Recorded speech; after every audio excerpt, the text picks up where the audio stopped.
So Bigg Boss Malayalam season 7 eviction അപ്ഡേറ്റുകളിലേക്ക് തന്നെ പോകാം. അപ്പോൾ ഈ ഒരു 5ാമത്തെ ആഴ്ചയിലെ എവിക്ഷൻ ആയിട്ട് ഓൾറെഡി ഞാൻ പറഞ്ഞു കഴിഞ്ഞു. അപ്പാനെ ശരത്ത് പുറത്തേക്ക് പോയി എന്നുള്ള ന്യൂസുകളൊക്കെ കിട്ടുന്നുണ്ട്. അതുപോലെ തന്നെ രേണു സുധി ഈ ഒരു സീസണിൽ നിന്ന് ക്വിറ്റ് ചെയ്തു എന്നുള്ള ഒരു ന്യൂസും കിട്ടുന്നുണ്ട്. ക്വിറ്റ് ചെയ്തതാണോ എവിക്റ്റ് ആയതാണോ എന്നൊന്നും ഒരു ഐഡിയയും ഇല്ല. ഇങ്ങനെ ഒരു ന്യൂസ് കേൾക്കുന്നുണ്ട്. എന്താണെന്നുണ്ടെങ്കിലും എവിക്ഷനിലാണെന്നുണ്ടെങ്കിൽ പോലും നമ്മൾ ഡേഞ്ചറസ് സോണിൽ പറഞ്ഞിരുന്ന ഒരു കണ്ടസ്റ്റന്റ് കൂടിയായിരുന്നു. ഡേഞ്ചറസ് സോണിൽ പറഞ്ഞ 6 കണ്ടസ്റ്റൻസിൽ ഏറ്റവും വോട്ട് കുറവുള്ള ഒരു കണ്ടസ്റ്റൻസിൽ പെടുന്ന ഒരാളാണ് രേണു സുധി.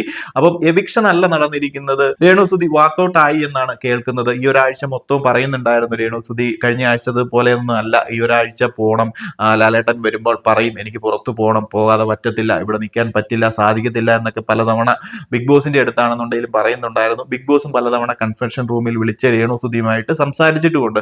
സോ അങ്ങനെ ഒരു വാക്കൗട്ടിനുള്ള പോസിബിലിറ്റിയാണ് ഞാൻ കാണുന്നത്. അതിനെപ്പറ്റി കൂടുതൽ ഡീറ്റെയിൽസ് അറിയത്തില്ല. ഇങ്ങനെ ഒരു പോസിബിലിറ്റി കേൾക്കുന്നുണ്ട്, വാക്കൗട്ടായി ക്വിറ്റ് ചെയ്തു എന്നാണ് അറിയുന്നത്. ഇനി അത് ഫൈനൽ എപ്പിസോഡിലേക്ക് വരുമ്പോൾ രേണു സുധിയുമായിട്ടുള്ള ഒരു സംസാരത്തിൽ അതൊരു എവിക്ഷനായി കൺവേർട്ട് ചെയ്ത് കാണിക്കുമോ, അല്ലെങ്കിൽ ഒരു എവിക്ഷൻ ആണോ നടന്നത്, ഈ പറഞ്ഞതുപോലെ ഒരു ക്വിറ്റ് ചെയ്യാനുള്ള തീരുമാനങ്ങളുമായിട്ട് മുന്നോട്ട് പോകുമ്പോൾ അതൊരു എവിക്ഷൻ ആക്കി കാണിക്കുമോ എന്നൊന്നും അറിയില്ല. എന്താണെന്നുണ്ടെങ്കിലും നമുക്ക് അവിടെ നിന്ന് ലഭിക്കുന്ന ഒരു റിപ്പോർട്ട് ഇങ്ങനെയാണ്. എന്താണെങ്കിലും നമുക്ക് നോക്കാം. രേണു സുധിയും ഈ ഒരാഴ്ച ബിഗ് ബോസ് മലയാളം സീസൺ 7 നിന്ന് പുറത്തായി എന്നാണ് അറിയുന്നത്. സോ കൂടുതൽ അപ്ഡേറ്റുകളുമായി മറ്റൊരു വീഡിയോയിൽ കാണാം.